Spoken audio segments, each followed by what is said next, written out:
মা তুমি সকলের মঙ্গল করো মা, জগৎ সংসারের কল্যাণের জন্য তুমি রয়েছো মা। তোমার এই কল্যাণেশ্বরী নাম তুমি সার্থক করো। সকল ভক্তরা মাকে দর্শন করো প্রতিদিনের মতো। আজকেও মায়ের নিত্য পূজা, মায়ের নিত্য সেবা হয়ে গেছে। তো মায়ের দর্শনে সকলের ভালো হোক।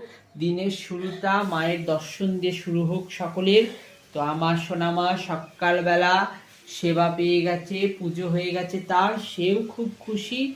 তো সকলে মায়ের দর্শনে ভালো থেকো। মায়ের রাঙা চরণে জবা ফুল দিয়েছি, মার হাতে পদ্ম দিয়েছি। দেখো আমার সোনামাকে, আমার মিষ্টি মা, তোমাদেরও মা, সকলের মা, জগৎ জননী তিনি মা, সকলের মা, সতেরো মা অসতেরো মা, যে খারাপ তারও মা, যে ভালো তারও মা, সমস্ত জীব জগতের মা। জয়।